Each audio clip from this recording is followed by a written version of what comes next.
আধারে দুনিয়ায় তুমি ছাড়া নাই কোনো আলো,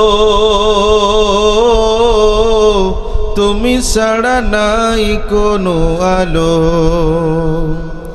আধারে দুনিয়ায় তুমি ছাড়া নাই কোনো আলো, তুমি ছাড়া নাই কোনো আলো। ইয়া রাসূলুল্লাহ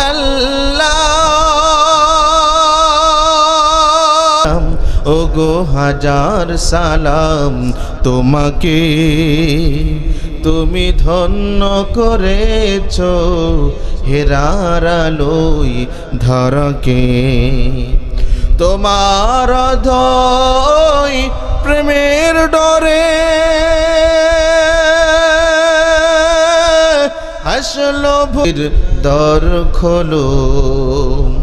ইয়া রাসূলুল্লাহ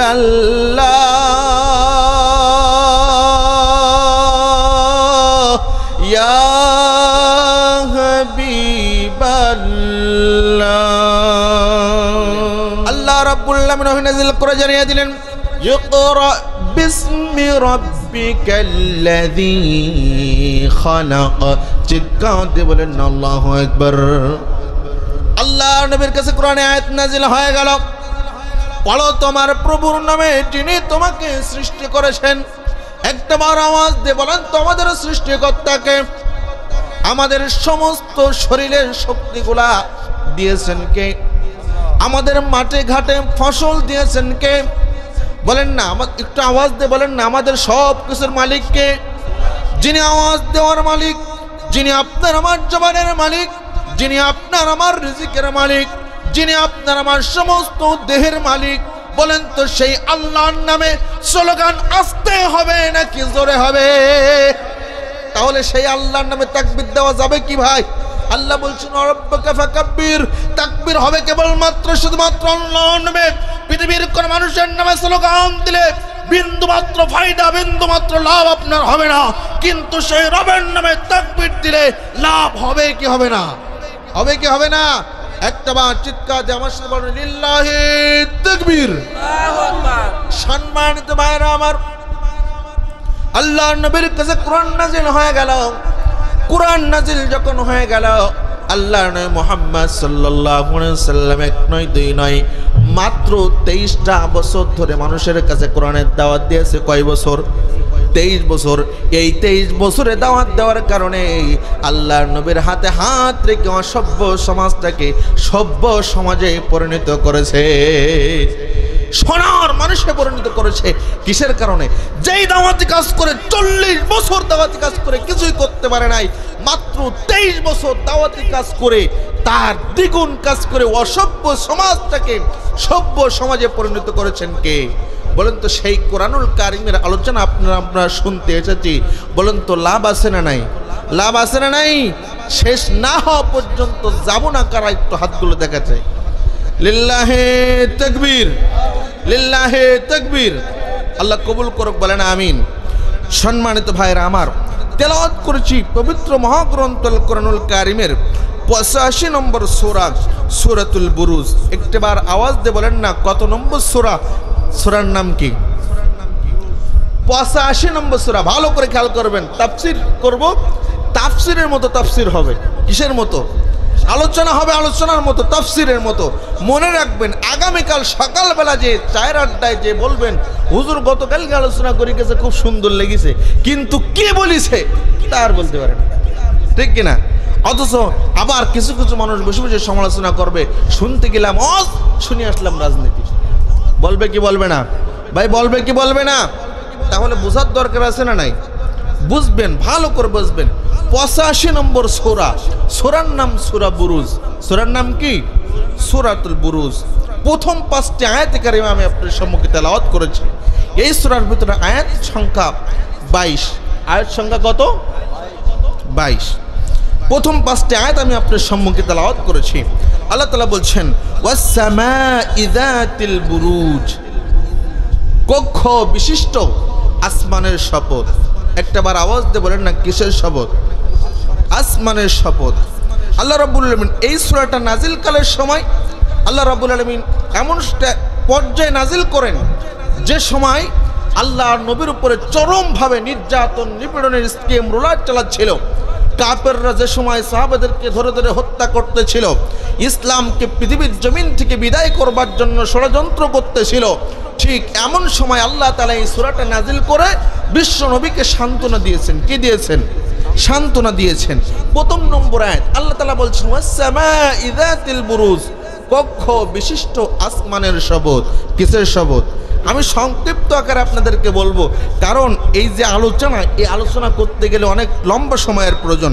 এবার 2 নম্বর আয়াত আল্লাহ তাআলা বলছেন ওয়াল ইয়াউমিল মাউউদ, আওয়াজ দিয়ে বলেন না, যারা জানেন তারা বলেন ওয়াল ইয়াউমিল মাউউদ, কিয়ামত দিবসের শপথ। কিসের শপথ? কিয়ামত দিবসের শপথ। এরপরে আল্লাহ তাআলা বলছেন ওয়াশাহিদ, ওয়াশাহিদ, শুক্রবার দিনের কসম, জুমার দিনের শপথ। এরপরে আল্লাহ তাআলা বলছেন ওয়ামাশহুদ, আরাফাত দিনের শপথ। কিসের শপথ? আরাফাত দিনের শপথ। 3টা আয়াতে আল্লাহ তাআলা 4টা বিষয়ের উপরে শপথ করেছেন। কয়টা বিষয়? 4টা বিষয়ের উপরে আল্লাহ তাআলা শপথ করেছেন। এখন আল্লাহ তাআলা এই শপথগুলো করছেন, এর সংক্ষিপ্ত আকারে একটা শব্দের কথা আমি আপনাদেরকে বলবো, আর বাকি 3টা না বলে আমি আমার মূল আলোচনায় চলে যাব ইনশাআল্লাহ। সম্মানিত উপস্থিতি, আল্লাহ তাআলা বলছেন কক্ষ বিশিষ্ট আসমানের কসম। বলেন না আল্লাহ তাআলা কি হিসেবে? কক্ষ হিসেবে। কি হিসেবে? কক্ষ হিসেবে আল্লাহ তাআলা 1 নয় 2 নয় 7টি আসমান আল্লাহ তাআলা তৈরি করেছেন। চিৎকার দিয়ে বলেন সুবহানাল্লাহ। সম্মানিত ভাইরা আমার, আপনি যখন এই পৃথিবীর জমিন থেকে আমরা প্রথম আসমান দেখতে পাই, কত সুন্দর মনে হয়, একটু গেলেই আমরাই আসমানগুলো ধরতে পারবো। কিন্তু আল্লাহ তাআলা বলেন, আল বিজ্ঞান গবেষণা করে বলেন, এই প্রথম আসমানটা এত দূর, এত দূর, পৃথিবীর সবথেকে দ্রুতগামী রকেট যদি আপনি ভাড়া করেন, আর এই ভাড়া করার পরে সেই রকেটে করে যদি আপনি প্রথম আসমান পর্যন্ত পৌঁছাতে চান, আপনার সময় লাগবে 1,15,000 বছর। চিৎকার দিয়ে বলেন না সুবহানাল্লাহ। আবার যদি আপনি প্রথম আসমান থেকে দ্বিতীয় আসমান পর্যন্ত পৌঁছাতে চান, তাহলে সময় লাগবে এর চাইতে আরো ডবল, এর চাইতে ডবল। দ্বিতীয় আসমান থেকে তৃতীয় আসমান পর্যন্ত যদি আপনি পৌঁছাতে চান, তাহলে লাগবে তার চাইতে আরো ডবল। তৃতীয় আসমান থেকে চতুর্থ আসমান যদি আপনি পৌঁছাতে যান, তার চাইতে আরো ডবল সময় লাগবে। চিৎকার দিয়ে বলেন না সুবহানাল্লাহ। তাহলে 6 নম্বর আসমান থেকে আপনি যখন 7ম আসমানে পৌঁছাবেন, সময় লাগবে কত? আপনার ক্যালকুলেটর হিসাব করতে পারবে না। ঠিক কিনা বলেন আমার ভাইয়েরা? এতগুলো জিনিসের উপরে শপথ করে আল্লাহ তাআলা বলছেন কুতিলা আসহাবুল উখদুদ। চিৎকার দিয়ে বলেন আল্লাহু আকবার। কুতিলা আসহাবুল উখদুদ, আল্লাহ তাআলা বলছেন গর্তওয়ালারা ধ্বংস হয়ে গিয়েছে। আমি আল্লাহ গর্তওয়ালাদেরকে ধ্বংস করব। ওই যে সারা নজুল আল্লাহর রাসূল সাল্লাল্লাহু আলাইহি ওয়াসাল্লামকে সান্ত্বনা দিচ্ছেন। কি দিচ্ছেন? সান্ত্বনা দিচ্ছেন। কি বলে?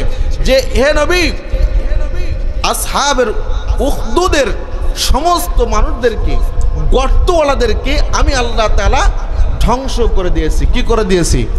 গর্তওয়ালারা কারা, এই জিনিসটা জানার দরকার আছে না নাই? এই তাফসীরের ভিতরে সূরা বুরুজ, আপনারা যারা কোরআন পড়তে জানেন একটুখানি খুলে দেখবেন, সম্পূর্ণ তাফসীরের ভিতরে আল্লাহ তাআলা এমন একটি ঘটনা বর্ণনা করেছেন, সেই ঘটনার আলোকে আমি আপনাদের সম্মুখে আলোচনা করতেছি। ছোট্ট একটি বালককে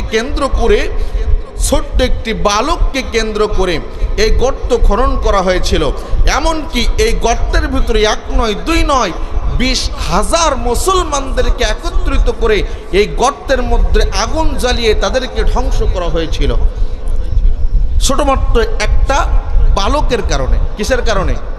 একটা বালকের কারণে। সেই বালকটাকে ঈসা আলাইহিস সালাতু ওয়াস সালামকে যখন আসমানে উঠায় নেওয়া হলো, তারপরে আল্লাহ নবী মুহাম্মদ সাল্লাল্লাহু আলাইহি সাল্লাম যখন পৃথিবীর জমিনে আসলেন, এর আগ মুহূর্তে পৃথিবীর জমিনে একজন শাসক ছিল, একজন স্বৈরাচার শাসক ছিল, একজন জালেম ছিল, যে জালেমের নাম ছিল রাজা ইউসুফ জোনেওয়াজ। একটাবার আওয়াজ দিয়ে বলেন রাজার নাম কি ছিল?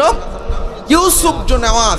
ইনি ছিলেন জালেম, তাই এমন জালেমের জালেম মুসলমান দেখলে তিনি আর সহ্য করতে পারত না, জাগায় জবাই করে আত্মা না হয় আগুনের মধ্যে পড়ে তাদেরকে পৃথিবীর জমিন থেকে শেষ করে দিত।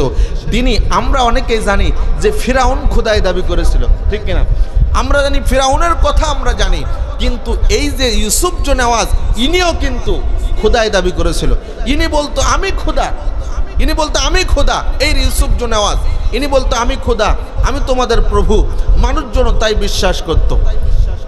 তারা তাদের ক্ষমতা টিকিয়ে রাখার জন্য তখনকার সময় জাদুকার পুষ্ট, কি পুষ্ট?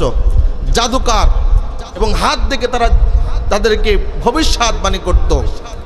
এই জাদুকারের মাধ্যম দিয়ে তারা তাদেরকে ক্ষমতা স্থায়ী করেছিল। আর গত 17 বছর ধরে যারা ক্ষমতার মস্তনে টিকে ছিল, ক্ষমতাকে টিকাবার জন্য তারা সাংবাদিকদেরকে, হলুদ সাংবাদিকদেরকে ব্যবহার করেছে, ঠিক কিনা বলেন? যা ঘটত তা বলতো না, তার বিপরীতটা প্রচার করে মানুষের মাঝে তার বিপরীতটা প্রচার করে তারা ক্ষমতার মস্তনে টিকে ছিল, ঠিক না বেঠে? আমার ভাইয়েরা লক্ষ্য করেন, রাজা ইউসুফ জোনেওয়াজের কাছে একজন জাদুকর ছিলেন। এই জাদুকর বয়স যখন তার 85 থেকে আরো বেশি হয়ে গিয়েছে, এমন সময় ওই জাদুকর ডাক দিয়ে বলছে, রাজামশাই আপনি যদি আপনার ক্ষমতা টিকায় রাখতে চান, আপনি যদি আপনার ক্ষমতা বাঁচাতে চান, আর কিছুদিন হয়তো আমি বাঁচবো, এরপরে হয়তো আর হায়াত পাবো না, মারা যাব। ও রাজা, আপনি একটা বালক আপনি আমাকে এনে দেন, যেই বালকটা কাছে আমি তার জাদু বিদ্যা শিক্ষা দিব, সে যখন শিখে যাবে আমার পরে সে দায়িত্ব গ্রহণ করবে। রাজা ইউসুফ জোনেওয়াজ ছোট্ট একটা বালক, মেধাবী এবং সুন্দর দেখে রাজা ইউসুফ জোনেওয়াজ একজন বালক। ওই রাজা তখন ওই জাদুকরের কাছে যখন এনে দিলেন, জাদুকর তখন তাদেরকে জাদুবিদ্যা শিক্ষা দিচ্ছেন। জাদুবিদ্যা শিক্ষা দিতে দিতে এক পর্যায়ে দেখা গেল ওই ছোট্ট বালকটা বাড়িতে যাই, আবার জাদুকরের কাছে আসে, জাদুকরের কাছে আসে, আবার বাড়িতে যাই। এই মধ্যবর্তী স্থানে একটা গাছ ছিল, সেই গাছের গোড়ায় বসে বসে তৎকালীন সময় হযরত ঈসা আলাইহিস সালাতু ওয়াস সালামের একজন পণ্ডিত ছিলেন। ঈসা আলাইহিস সালাতু ওয়াস সালামের কিতাবের একজন পণ্ডিত ছিলেন, ইনজিল কিতাবের একজন পণ্ডিত ছিলেন। এই পণ্ডিতের কাছে তার দেখা হলো, পণ্ডিত সুন্দর করে তার ইনজিল কিতাবটা তেলাওয়াত করতেছে। হঠাৎ করে একদিন তার মনে ধরে গেল এই পণ্ডিতের কাছ থেকে এসে কোরআন, এই পণ্ডিতের কাছে এসে ইনজিল কিতাব শিখতে লাগলো, ইনজিল কিতাব শুনতে লাগলো। একদিন দেখা গেল ওই বালকটি দুই দিকে ভাগ হয়ে গেল, একদিকে জাদুকর আর অন্যদিকে এই হযরত ঈসা আলাইহিস সালাতু ওয়াস সালামের ইনজিলের কিতাব। সম্মানিত ভাইরা আমার, এবার বালকটি দ্বিধাদ্বন্দ্বের মধ্যে পড়লেন। একদিকে হযরত ঈসা আলাইহিস সালাতু ওয়াস সালামের ইনজিল কিতাব কত সুন্দর করে মধুর করে তেলাওয়াত করে ঈসা আলাইহিস সালাম ইনজিল কিতাবের দাওয়াত পেয়েছেন, অন্যদিকে জাদুকরের জাদুবিদ্যা। এই দুইটা দিকে যখন ওই ছোট্ট বালকটা পড়ে গেলেন, তখন ছোট্ট বালকটা চিন্তা করলেন কিভাবে করে এটা পরীক্ষা করা যায়। হঠাৎ একদিন রাস্তা যাচ্ছেন, রাস্তার মধ্যে বিশাল বড় একটা, কেউ কেউ বলছেন তাফসীরের মধ্যে আছে, কেউ কেউ বলছেন বড় হিংস্র বাঘ, কেউ কেউ বলছেন হাতি, কেউ কেউ বলছেন সাপ রাস্তার মধ্যে দাঁড়িয়ে আছে। রাস্তার মানুষজন এপারের মানুষ ওপারে পার হতে পারছে না, ওপারে মানুষ এপারে পার হতে পারছে না। এমন সময় ওই ছোট্ট বালক, নাম তার আব্দুল্লাহ বিন তামের, আব্দুল্লাহ বিন তামের তখন তার মাথার মধ্যে বুদ্ধি আসলো, এই হচ্ছে পরীক্ষা করার সুযোগ। হয় ঈসা আলাইহিস সালাতু ওয়াস সালামের কিতাব ইনজিল দিয়ে পরীক্ষা হবে, আর ওই জাদুবিদ্যা দিয়ে পরীক্ষা হবে। হয় ছোট্ট বালক আব্দুল্লাহ বিন তামের হাতের মধ্যে একটা পাথর নিলেন, বললেন, আল্লাহ যদি আমার জাদুবিদ্যা সত্য হয়ে থাকে, যদি আমার পণ্ডিত সত্য হয়ে থাকে, তাহলে এই পাথরটা মারার সাথে সাথে যেন ওই বাঘটা, ওই হিংস্র প্রাণীটা মারা যায়। পাথরটা মারলেন, মারা মাত্রই ওই হিংস্র প্রাণীটা মারা তো দূরের কথা, ওই হিংস্র প্রাণীটা আরো বড় হিংস্র হয়ে গেল। ছোট্ট বালক আব্দুল্লাহ বিন তামির হাতের মধ্যে একটা পাথর উঠায় নিল। ওই গাছের নিচে বসে থাকা পণ্ডিত তাকে শিখায় দিয়েছেন, দরবেশ তাকে শিখায় দিয়েছেন, বালক তুমি যখন কোনো বিপদে পড়বা বিসমিল্লাহির রহমানির রহিম বলে তুমি তোমার কাজটা সম্পূর্ণ করবা, দেখবা আল্লাহর সাহায্য তোমার কাছে চলে আসবে। আব্দুল্লাহ বিন তামির ওই সঙ্গে সঙ্গে দরবেশের কথাটা মনে পড়ে গেল। হাতের মধ্যে পাথর উঠায় নিয়ে বিসমিল্লাহির রহমানির রহিম বলে হাতের মধ্যে পাথরের মধ্যে ফু দিয়া যে অমনি হিংস্র প্রাণীটার গায়ের মধ্যে আঘাত করলেন, সঙ্গে সঙ্গে ছটফট ছটফট করতে করতে ওই হিংস্র প্রাণীটা পৃথিবীর জমিন থেকে বিদায় হয়ে গেল। চিৎকার দিয়ে বলেন না সুবহানাল্লাহ। বালকের বুঝতে বাকি রইল না সত্য ধর্ম কোনটা আর মিথ্যা ধর্ম কোনটা। বালকটা যখন জেনে গেল, বালকটা কিছুক্ষণ পরে রাজার দরবারে চলে গেল। চতুর্দিকে খবর ছড়িয়ে পড়ল, আব্দুল্লাহ বিন তামিরের পাওয়া ছড়িয়ে পড়ল।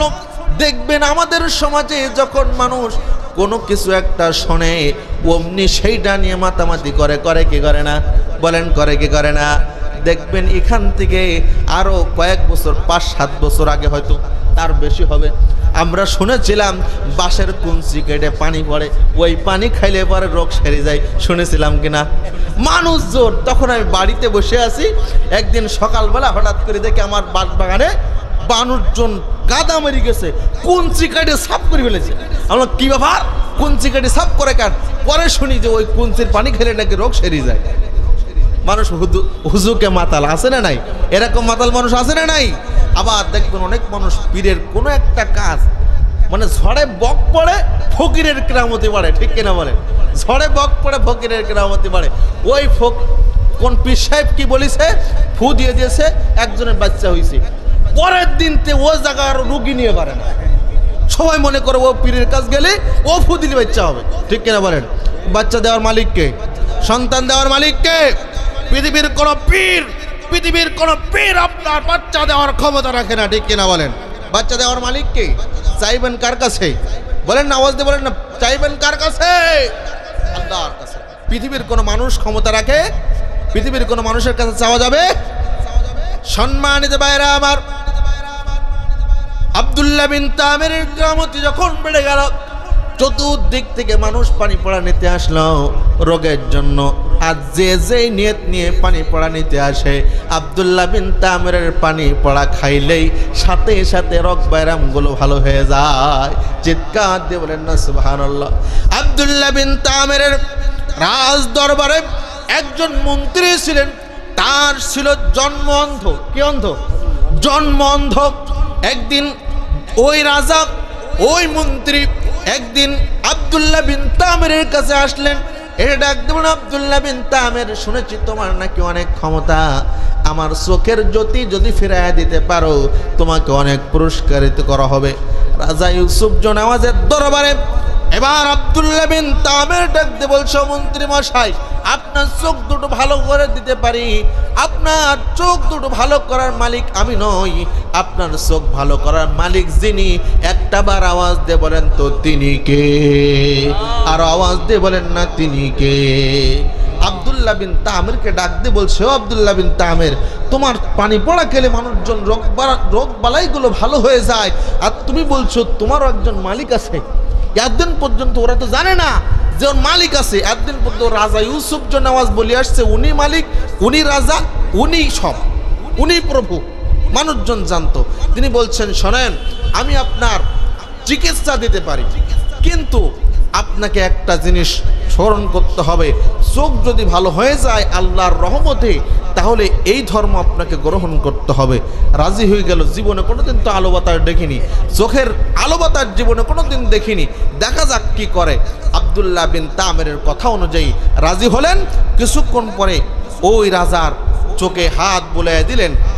আল্লাহর কুরআনুল কারীম পড়ে যখন হাত বুলাইয়া দিলেন, চোখ দুটা ভালো হয়ে গেল। চিৎকার দিয়ে বলেন সুবহানাল্লাহ। আব্দুল্লাহ বিন তামির চোখ দুটো ভালো করে দিল। এবার রাজদরবারে মন্ত্রী মশাই যখন গেছে, তখন ইউসুফ জন্য আওয়াজ দিকে বলে, কিরে, তোর চোখ অন্ধ ছিল না, তো আজকে ভালো হলি কি করি? বলছে তুই আজকে ভালো হলি কি করি? তখন ও রাজা মন্ত্রী ডাক দিয়ে বলছে আমার চোখ যিনি ভালো করছেন ওপরে মালিক তিনি। বলছে এ কি ব্যাপার, আমার ওপরে আবার কেউ মালিক আছে নাকি? আমি তো হলাম প্রভু, আমি তো হলাম তোমাদের রাজা, আমার উপরে আবার কেউ মালিক আছে নাকি? বলছে হ্যাঁ একজন মালিক আছে। বলছে আমার উপরে কেউ মালিক থাকতে পারে না, আমার উপরে কেউ মালিক থাকতে পারে না। শুরু হয়ে গেল গন্ডগোল। রাজা ইউসুফ নওয়াজ তখন ধরলেন, বললেন তোর এই রবের কথা শিখাইছে কে? তোরে আল্লাহর কথা শিখাইছে কে? ডাক তাকে। আব্দুল্লাহ বিন তামেরকে ডাকা হলো ওই দরবেশকে, দুজনকে ডেকে বলা হলো তোমরা কালিমা ছাড়বা কিনা বলো, হয় আমাকে প্রভু হিসেবে মানবা আর না হয় জীবন দিয়ে শহীদ হবা। তখন এক পর্যায়ে দেখা গেল একজন আব্দুল্লাহ বিন তামেরের সেই গুরু, ওই গাছতলায় বসে থাকা যে গুরু, ওই গুরু এবং এই অন্ধ যে মন্ত্রী, এই দুজনকে ধরে মাঝখান বরাবর করাত দিয়ে এদেরকে চিরে ফেলা হলো। দুজনকেই চিরে যখন ফেলা হলো তখন রাজা ইউসুফ নওয়াজ আব্দুল্লাহ বিন তামেরকে ডাক দিয়ে বলছে, আব্দুল্লাহ বিন তামের দেখ, আজকে তোরা ইসলাম কবুল করার কারণে, অন্য একজনকে প্রভু মানার কারণে তাদেরকে হত্যা করা হয়েছে। এখনো সময় আছে, ওসব ছাড়ি দে, জাদুবিদ্যা শেখ, আত্মা হনায় তোর খবর আছে। কি আছে? খবর আছে।